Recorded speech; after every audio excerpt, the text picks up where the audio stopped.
I'm Callista. And I'm Teresa, and this is Terrifyingly Typical True Crime.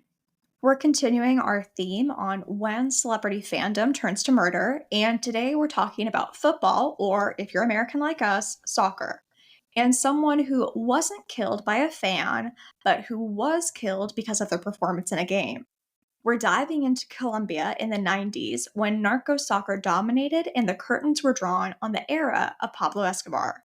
In this episode, we're covering the murder of Andrés Escobar. In 1994, 27-year-old Andrés Escobar was the beloved captain and center-back defender for Atlético Nacional, the men's national soccer team in Colombia. But on June 22nd, he scored a devastating own goal in the 1994 World Cup when Colombia was playing the United States. Atlético Nacional went on to lose the game 2-1. And their chance at the World Cup while still in the group stage of the competition. Andres had returned to the city he had called home all his life, Medellín, only days after the team was eliminated. On the evening of Friday, July 1st, and into the morning of Saturday, July 2nd, Andres was out having a drink in the El Poblado district of Colombia's second biggest city with 3 friends. He had invited a teammate out with them, but the teammate had echoed their manager in suggesting that Andres stay home. Andres hadn't listened, though, and in El Indio bar, Andres' night out chatting and drinking with friends was ruined when he was mocked by Pedro and Santiago Gajon Henao with cries of, "Own goal, Andres, own goal." Andres told them to stop and left the bar alone, having lost his friends earlier in the night. But the shouting continued as he left, including the lovely inclusion of yelled homophobic slurs. I know this turns into more than just angry sports fans, but seriously, hasn't everyone screwed up at work? And I don't think I would have come back if someone had jeered at me at my job or because of my job. Too true. Having left the bar, Andres returned to his car around 3 a.m. and found a group of men, including the Gajoni Now brothers, in the parking lot. He insisted that all he had done was make a mistake, and that he still deserved to be treated with respect before driving across the parking lot in an attempt to de-escalate the situation. But this time, the men did more than jeer at Andres. Ignoring his civilized pleas, one of the men drew his .38 caliber pistol and yelled, "Goal," with each of the 6 shots he fired into Andres' back, a grotesque imitation of the Colombian commentator who had said the same in the wake of the own goal. The men escaped, and Andres, in spite of being taken to the hospital, died less than 30 minutes after being shot in his driver's seat. So tragic. Obviously, their intent was to kill Andres, and it didn't matter what he did or what he said. No, there was no reasoning with them. After 2 people reported the details of one of the cars in which the group drove away the following night, police arrested Humberto Castro Munoz for the murder. He was the Gajon Henao brothers' driver and bodyguard. So really, not just a driver and bodyguard, but a killer too. Maybe when you work for criminals, you have to expect that your job duties are a fluid thing. Definitely, because these brothers were some of Colombia's most infamous drug traffickers and criminals who had just lost big after betting on Colombia in the World Cup. While prosecutors believed that the Gajon Henao brothers had Humberto murder Andres because of the own goal that had seen their winnings go up in flames, they couldn't prove it. Imagine trying to prosecute anyone involved in drug trafficking in the 90s in Colombia. It's like you constantly have a target on your back. And that fear was more than warranted. Despite confessing to murder, Humberto ended up serving only 11 years of his 43-year sentence, getting early release due to good behavior. I just really love when inmates get released for quote unquote good behavior. No, you do the crime, you do the time, which I understand is a vast oversimplification. But the essential message rings true a lot of the time. Beyond Umberto's early release, the Gajon Henao brothers, with their many connections to people in high places, only served a few months each for attempting to conceal the killing. And that's not at all surprising. Sadly. In the days after his death, over 100,000 Colombians paid their respects to Andres when they filed into the basketball arena in Medellin, where the wooden casket covered in the white and green Atlético Nacional flag was temporarily kept. Many would later walk with a car that held his body, crying for justice and scattering flowers in the escorted hearse's path on its 10-mile-long journey to the cemetery. The president at the time even came to the funeral held the day after the murder and remembered Andres' integrity. The somber scene saw the majority of the 15,000 fans at the cemetery waving Colombian flags as they watched Andres' coffin descend into the earth. And as dirt was thrown onto his coffin in Colombia, the World Cup's second round was just beginning in the United States. What happened in the lead up to Andres Escobar's own goal, and why was Colombian soccer steeped in cocaine? To find out, let's go back to the beginning. Andres Escobar was born in 1967 in the Calazans neighborhood in Medellín, Colombia. Unlike many Colombian soccer players who grew up in poverty, the Escobar family were comfortably middle class thanks to Andres' father, Dario's career as a banker. Both Andres and his mother were devout Catholics, and they would attend Mass every morning before he went to his private Catholic school. Which is rather fervent considering he is going to Catholic school and has at least a weekly mass there. True. Even though Andres was a dedicated student, as soon as the last bell rang, he devoted himself to the school soccer team. He wanted to follow in his older brother Santiago's footsteps in attempting to pursue it professionally. And this wasn't the pipe dream of a semi talented child. After Andres started off as a defensive midfielder and well known local coach Carlos Restrepo persuaded him that his build and style made him better suited for a central defender. In 1985, 17-year-old Andres was recruited for the youth program at Atlético Nacional, a Medellín club that is one of Colombia's largest and for which Santiago was already playing. Andres eventually gained a regular spot in the starting lineup, and when left-footed center back Francisco Maturana had a falling out with the assistant manager, Andres took his spot. Maturano was also the national team's manager, and following Andres' central role in the team's 3-0 win against Canada in his senior debut in March 1998, he made 21-year-old Andres a defender for the national team. After only a few months with them, Andres scored at Wembley, securing a 1-1 draw for Colombia against England in 1988. His expression of elation was brief and quickly followed by a sign of the cross before resuming play. His serious demeanor and clean play earned him the nickname El Caballero del Fútbol, or the Gentleman of Football, which, as someone who has very little interest in sports, I kind of love. Me too, definitely different than how most athletes are viewed. Although I think a degree of showmanship is expected, not that I would know. But there is no way to understand Andres, and certainly not his death, without talking about the other famous Escobar, Pablo, the man who ran Colombia's biggest drug cartel in the 1980s and early 1990s. They weren't related by blood, but their shared love of soccer inextricably connected the two Escobars. This was a time in Colombia's history when drug cartels were all powerful. And in the 1980s, Pablo was pretty much Andres' boss, given that he was the main financial supporter of Atlético Nacional, also called El Señor or El Patron. Pablo ordered his enforcers to kill hundreds of his rivals as he expanded his operation from Colombia to other countries. Through bribes and shady agreements, Pablo made sure he was well out of reach of the long arm of the law.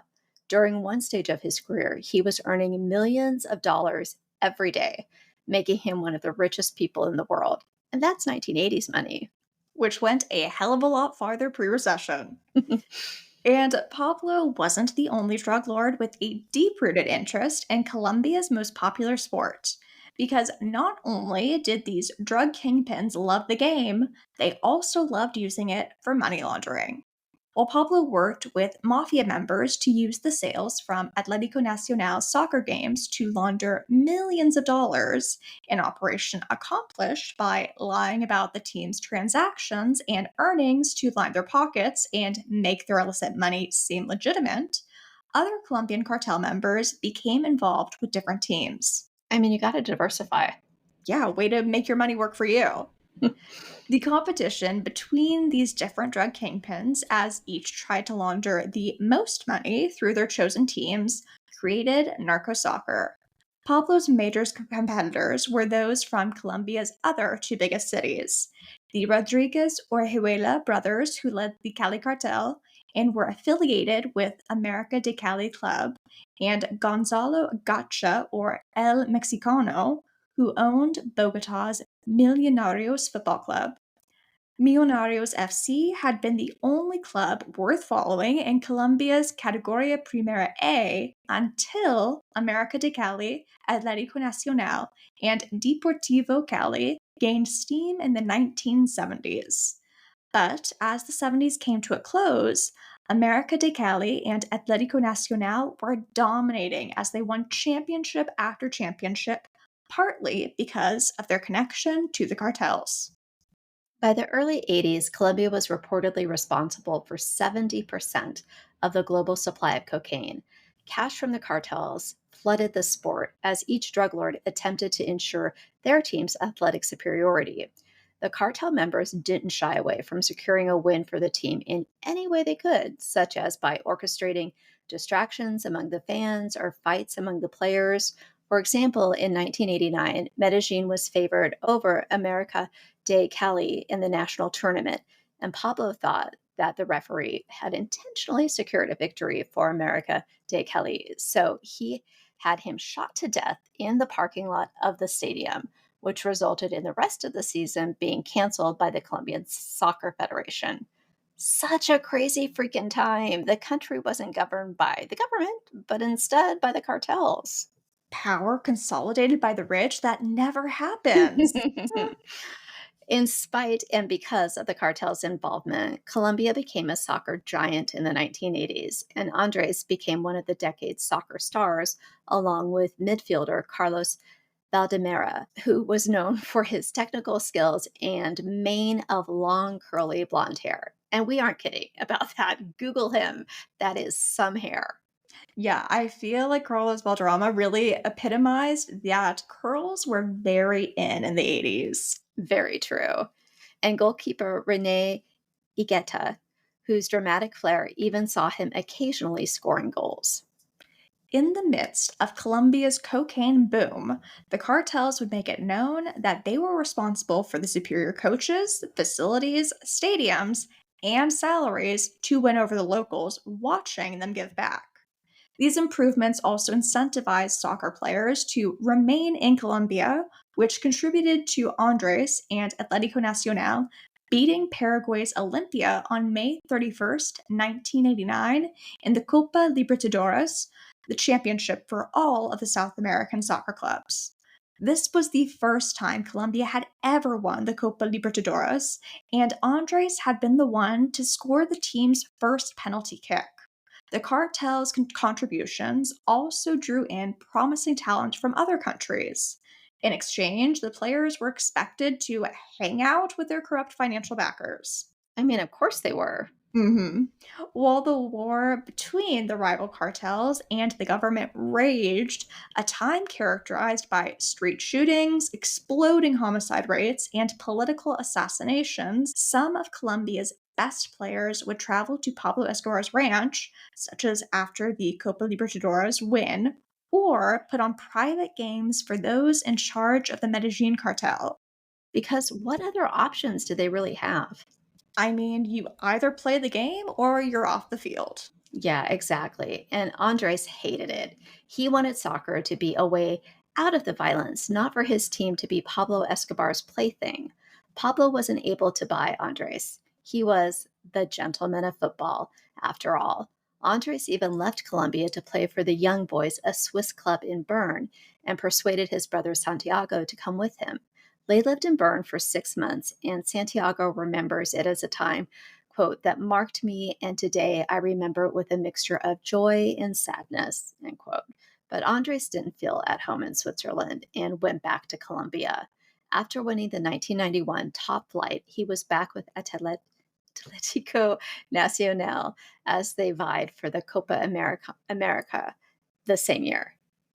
Despite being benched from the 1993 Copa America, in which Colombia came third, after a serious knee injury, when the 1994 Men's World Cup was being hosted by the US, Andres returned stronger than ever. He was the captain of Atlético Nacional, swimming in endorsement deals and starring in loads of commercials, including one for Speed Stick deodorant. I feel like a deodorant commercial for a sports star is like a rite of passage. It really does seem like it. But since Pablo Escobar was shot to death on December 2nd, 1993, the day after he turned 44, while trying to escape his hideout in Medellín via a nearby terracotta rooftop, the violence in Colombia had only escalated. Medellín became the murder capital of the world as lower level drug lords scavenged around in the power vacuum. Okay, a brief interlude to talk about Pablo Escobar, because who isn't curious about one of the most infamous drug lords in history? Too true. Unlike Andres, Pablo grew up in poverty in Medellin. He realized that the only way he and others like him would advance in Colombia's unequal society was to turn to illegal means. He began stealing as a boy before beginning his career of drug dealing and smuggling.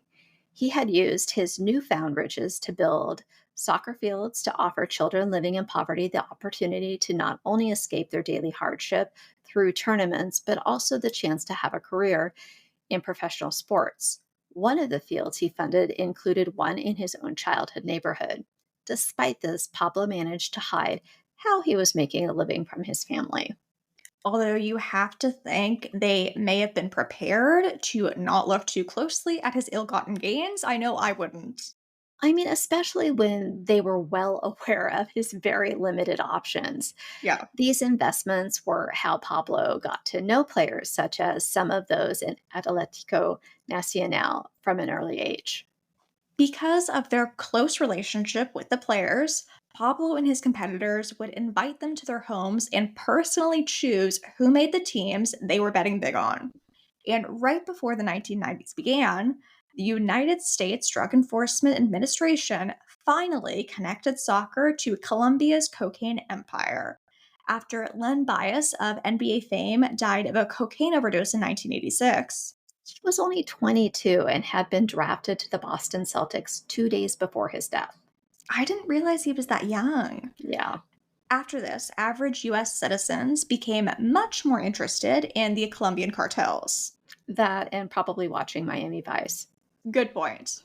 But the United States government's hopes for extraditing Pablo were dashed when Pablo's plan to become a member of the Colombian House of Representatives succeeded. Pablo took on the Colombian government and spent money improving Colombian communities by building medical infrastructure, homes, and access to other basic services. Nothing encapsulated the public's approval more than the neighborhood built in Pablo's honor after he promised to construct hundreds of homes for those forced to live in a city dump. So, with his election to the House of Representatives, Pablo bought himself 4 years of diplomatic immunity. Which was rather smart, and he did try and do some good for his city's struggling population. He was someone in the government who actually seemed to care about them. Of course, they supported him. True. But Rodrigo Lara Bonilla, the Colombian Minister of Justice in 1983, had started investigating the cartel's connection to Colombian football clubs. However, when he managed to have Pablo stripped of his seat for having subverted the rule of law right after being elected Minister of Justice, he was shot to death in his car in Bogota by gunmen supposedly hired by Pablo himself. Similarly, when Luis Carlos Galan used his position as as a politician to demand extra Pablo's extradition, he too was murdered on August 18th, 1989. I don't think standing up to Pablo Escobar in any way is going to end in anything other than your murder at that time. It definitely wasn't the best way to ensure your continued survival. Also in 1989, after Uvaro Ortega refereed a game between de Cali and Deportivo Independent, so sorry, Independent Medellin, That resulted in an outcome that had reportedly seen the cartels losing big. He was shot to death while outside his hotel in Medellin. In spite of his murder making headlines around the world, the calls for Colombia not to be allowed to play in the 1990 World Cup and the threats to withdraw teams who were scheduled to play Atletico Nacional in the International Cup in Japan that same year, nothing came of it. Because really, who is going to tell the cartels no when people go up against them? They die. And when they can buy pretty much anyone. As for the Colombian government's response, these murders only energized them to redouble their efforts to put an end to Pablo and his cartel. Kudos to the sentiment. Yes, but Pablo's solution was to attempt to convince the then president of Colombia to abolish extradition. He was unsuccessful, and the conflict only escalated.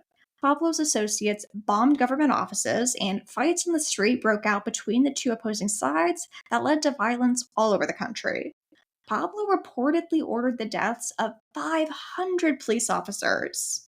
Damn, I mean, who would want to be in law enforcement at that time? Not that you should cower and not do anything, but it seems unlikely that you're going to survive. There's no question that it took courage to choose that career path. Nonetheless, Pablo managed to watch all of Colombia's games while on the run from authorities and amidst the ongoing violence. Having failed with the president, he tried to bribe Colombian ministers to abolish extradition via the constitution. And this time, he managed it. After the amendment was added to the Constitution, Pablo turned himself in and agreed to stop trafficking drugs in exchange for a reduced sentence. He was housed in La Catedral, a prison built to his specifications near Medellin that included a soccer field where notable Colombian players came to play games with him. After the press found out about this, they exposed the connection between Atletico Nacional and the infamous drug kingpin, like they didn't know about the connection all along. But it looks worse to ignore it years in. Yeah. Just despite the entire team visiting the prison, only Rene Ikita was arrested on trumped up charges of taking part in a ransom negotiation, an arrest that took place after he talked to journalists on his way into Catedral in 1993. His subsequent imprisonment meant he missed out on playing in the 1994 World Cup for being so outwardly friendly with Pablo and embarrassing the government. Andres had made the trip to La Catedral reluctantly. He even said to his sister, Maria Esther, Maria, I don't want to go, but I have no choice, which was probably true. I'm sure it was. It was later revealed that Pablo had been the one to choose and pay for the staff at La Catedral, making him, for all intents and purposes, the one in charge of his own imprisonment. Because of this, the president planned to have Pablo taken from La Catedral, but Pablo managed to flee before this could happen. After the president signed off on their inclusion, a manhunt involving American soldiers commenced. Once the manhunt began, Carlos Castaño, someone Pablo considered a friend, stabbed him in the back by creating the organization People Persecuted by Pablo Escobar, also known as Pepes. Carlos has some brass cojones. That's great. Carlos filled authorities in on how Pablo ran his cartel, and police and special forces ordered bombings and assassinations, successfully either turning or killing Pablo's associates to flush him out.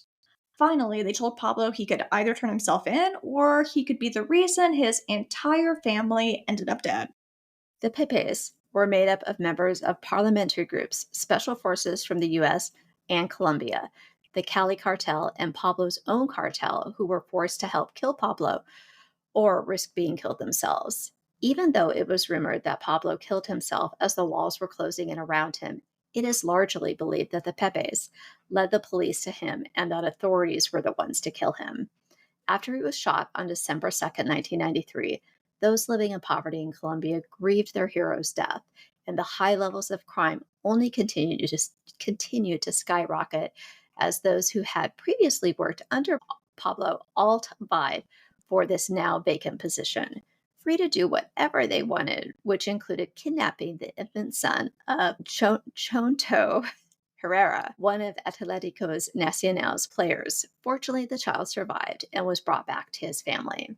Andres had watched all of this violence and decided he had to act. So he helped homeless children and set up a scholarship at his former high school. Go him, giving back with no ulterior motives, just doing good. It's true, he wasn't trying to buy anyone's support. In addition to working for these charitable causes, Andres did what he always did. He devoted himself to the game. Colombia had to qualify for the 1994 World Cup by beating Argentina, a team that had previously been named champions twice before. Although the Argentinian team attacked Atlético Nacional for being associated with the cartel, which led to fights on the field, Colombia won the game 5-0 and received a standing ovation from the astonished Argentine fans. I mean, that's some good sportsmanship. Yeah, I can see cheering for the rival team if it was a good game, though. There's something to be said for subverted expectations, too. After losing only one of the 26 games they played in the lead up to the World Cup, everyone believed Colombia had a real shot of winning the competition. And just by qualifying for the World Cup, the team had accomplished their goal. They had represented Colombia in a positive way. Colombian fans watched avidly as they attempted to forget the perils they faced during this tumultuous time. The president at the time, Cesar Gaviria, watched many of the games in person and called the team himself to congratulate them. They, in turn, went with him as he campaigned all over the Americas to try and shine a positive light on Colombia. Things were shifting in Andres' personal life too.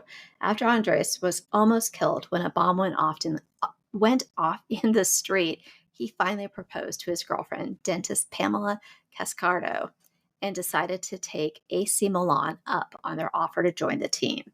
Unfortunately, as soon as he and the rest of Atletico Nacional arrived in Pasadena, California at the most attended World Cup up to this point, things started to fall apart. After losing 3-1 to Romania on June 18th at the Rose Bowl before a 92,000 strong crowd, the teammates began to get death threats. Their hotel room TVs were even hacked to deliver a message warning them that if midfielder Gabriel Gomez played in the next game, the whole team would be murdered. Okay, that is some horror movie shit where the TVs are hacked to send a threatening message. I can just picture a creepy child's face appearing after the message, too. But the teammates didn't only have their own safety to worry about. They were also concerned about their families in Medellin, and for good reason, because, as we mentioned earlier, only a couple of months before they traveled to the US, the son of one of the other defenders, Chonto Herrera, had been taken. Rumors were also swirling about drug kingpins having made bad bets on Colombia. Given the very real threats they were facing, Francisco Maturana, whose spot Andres had taken years ago and who was still the national team's manager, told the team he had decided not to play Gomez. He would rather increase the team's chances of losing by pulling their midfielder than increase the chance that all of his players might be murdered. Which seems like the right call. No question. However, the team's circumstances remained dire. The night before their game against the US, Andres had stayed awake to comfort Chonto, whose brother had been killed in a car crash in Medellin. And so much sympathy for Chonto. I mean, first his son is kidnapped, then his brother is killed. Yes, his son survived and was returned to the family, but wow, that's a lot. Also, it's worth mentioning that the teammate who warned Andres not to go out for a drink once they got back to Medellin was Chonto. Poor Tronto. What a decent guy living in a perilous situation that can change from day to day. Absolutely. Understandably, on the day of their second match, that fateful game against the US, when the team headed back to the Rose Bowl on June 22nd, the players were so scared they hardly said a word to each other before they went out onto the field. Even though the team gave their all from the start, they couldn't score a single goal. And 22 minutes into the game, when Andres attempted to block a cross from John Harkes, the midfielder for the US, He put out a leg and managed to touch the ball, but it still made its way into his own team's net. The goalkeeper missed, and it was a point for the US and an own goal for Colombia. What did Andres do? He laid on the field for just a moment, then got back to his feet and continued playing.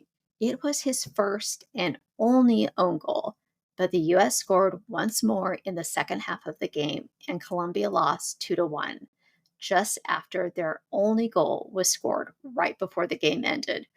Really bad luck for Andres. I think that sums it up. The rest of the team wasn't just shocked by the own goal and their loss, they were worried about Andres being killed. Now, I have to admit that I know next to nothing about soccer, so I was curious as to how common own goals were. Apparently, as of 2023, in the World Cup's history, out of the 2,720 total goals, 54 of these were own goals. I get that they're rare, like 2% of all goals, but that's higher than I thought, and certainly not such an infrequent occurrence that it would have definitively spelled the end of Andre's career. I mean, perspective, it was one screw up. I get it was maybe the catalyst for other things going wrong in the game, but my God, they are human. 100%. Everyone messes up once in a while. Let's give people some grace. Yes, Atlético Nacional was eliminated during the group stage after losing 2 games, in spite of winning 2-0 against Switzerland in their third and final group match at the Stanford Stadium in Palo Alto, I might add.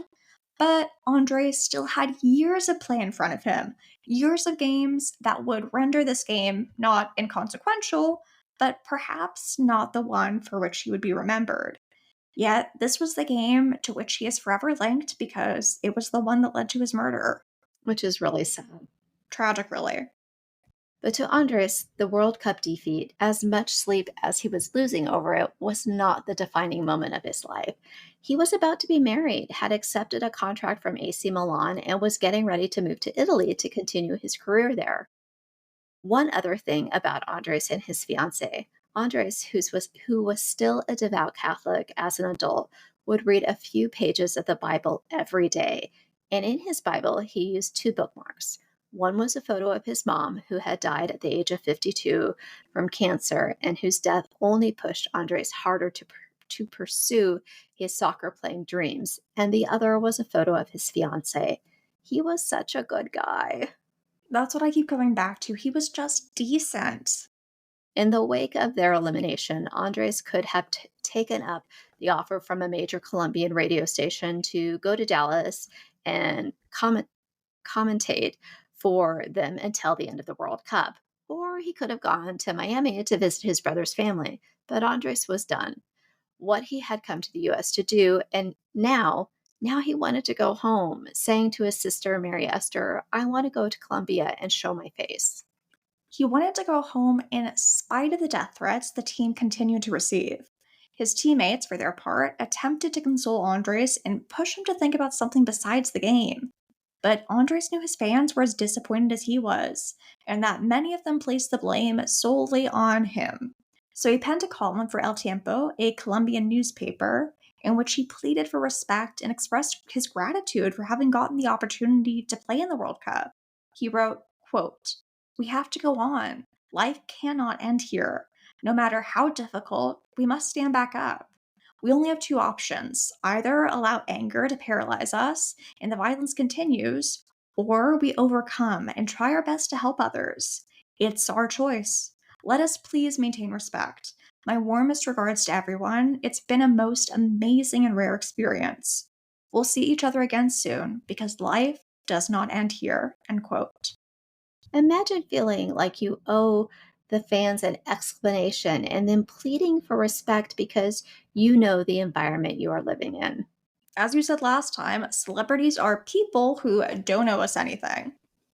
But sadly, as we all know, life did end here for Andres.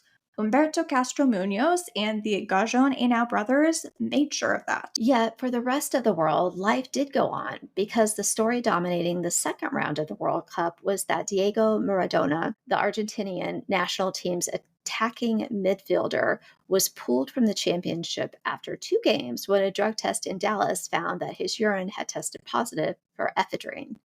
Following this, he was banned from playing for 15 months. Maradona had previously been found to have taken cocaine in 1991 and banned from playing for Italy's Napoli for 15 months. That same year in Buenos Aires, he was arrested for cocaine possession and trafficking. Maradona retired in 1997 following another positive drug test after his and the Boca Juniors season opening victory. And even though the headlines changed, Andres was in no way forgotten. While some theorized that Andres was killed because of his connection to Pablo, it was more widely rumored that Carlos Castaño, Pablo's former friend turned Judas, took money from the Gajon Ainao brothers to bribe the Justice Department to pin the blame on their driver and bodyguard, Humberto Castro Munoz. Andres' fiancee, Pamela Cascardo, also thinks the Gajon Ainao brothers gave money to officials to get Humberto a lighter sentence. And a former enforcer for Pablo Escobar, who was imprisoned for hundreds of murders, backed up the story about Carlos taking a $3 million bribe to pay off the prosecutor to place the blame solely on Humberto, although this enforcer claimed that the murder was the result of Andres confronting the brothers, not a bad bet. Although some thought Carlos might have told the Pepes to kill Andres, many more were angered that the real killers got off so lightly and same. I completely agree. I find the betting motive and bribery aftermath the most plausible theory, given that the powerful drug lord brothers, who had lost so much money on the game, got only a couple of months for concealing the murder, and Umberto was released after 11 years. Greed, power, money, it's almost like crime pays. Almost. Andre's father, Dario, said of this miscarriage of justice, quote, Colombian justice for me is a deception because it deceives the people and the family by telling them that he was sentenced to 43 years in prison and now this murderer is released, end quote.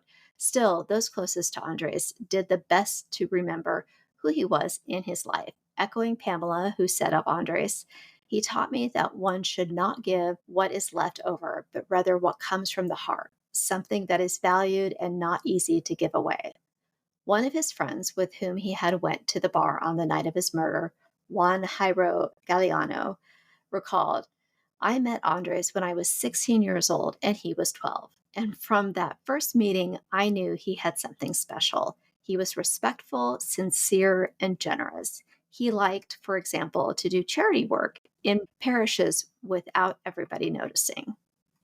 Only 2 days after his murder, at the July 4th match between Ireland and the Netherlands at Orlando's Citrus Bowl, World Cup fans waved a sign that said, Andres Escobar, Colombia will never forget you. Stop coward killers.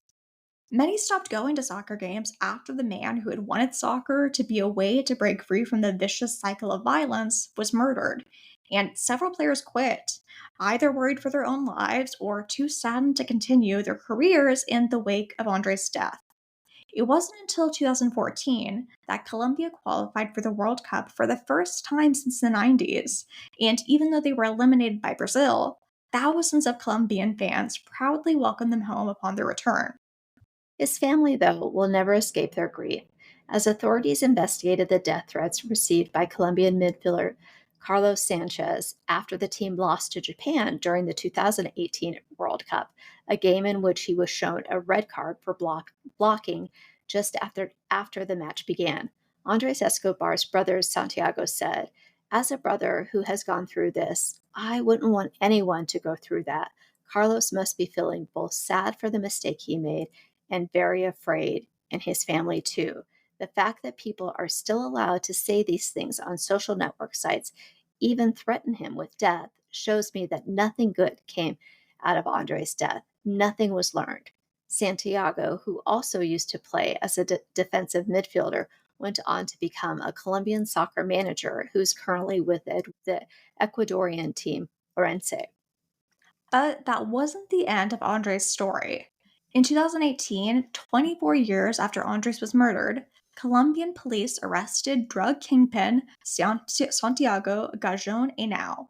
Having previously been arrested in 2010 for funding paramilitary groups like those that made up the Pepes, for which he served 3.5 years, in January 2018 in the city of Cucuta on the Venezuelan border, Santiago Gajon Henao was arrested for drug trafficking following accusations by British authorities that he had trafficked a minimum of 5 tons of cocaine into the US and Europe.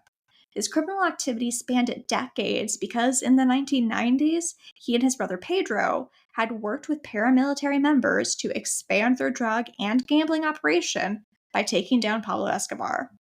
Soon after being arrested in 2018, Santiago admitted to the charges and was taken to a Colombian prison, but he was later released to be tried in liberty after prosecution delays. The arrest happened 1 month prior to the start of a Supreme Court investigation into former President Alvaro Uribe for repeatedly tampering with witnesses who testified that he had created a far-right paramilitary group. One of the former president's business partners happened to be Santiago, who has allegedly been benefiting from the relationship since Uribe was a governor in the 1990s. Whether Santiago's trial ever took place is unclear. The Colombian government brought down criminal organizations connected to soccer in the 1990s, which meant that many Colombian teams no longer had the funds to continue playing professionally, and that the end of narco-soccer came to a close. In 2010, 14 out of the 18 Colombian soccer clubs were at risk of filing for bankruptcy. It's depressing that the drug money had such an impact on keeping the teams afloat. It is. Nonetheless, in the years since, Medellín has lost its title as the murder capital of the world, and the city of Eternal Spring is now known for its innovation. The city saw an average of 19 homicides a day in 1991, but the 90s also marked the beginning of a change led by a community looking to bring an end to narco violence. The local government started working on urban development projects that brought about cultural, infrastructural, and educational projects aimed at integrating marginalized groups, such as the Metro Cable System, which comprises a fleet of cable cars to connect hillside residents to the city center. It is now a tourist destination and saw 860,000 visitors travel to the city in the first 6 months of 2024. That said, as of 2024, 27% of Medellin inhabitants still live below the poverty line, and some neighborhoods don't have access to basic services like reliable electricity. Even though the city now sees less violence, gangs persist in poorer areas, and child trafficking and sex tourism are now major problems, as they are in many tourist destinations, because the worst kinds of people are always going to seek them out. Wherever they go. Okay, everyone, that's where we're going to end today. Next week, we'll be continuing our series on when celebrity fandom turns to murder with the case of Daryl Abbott, better known as Dimebag Daryl.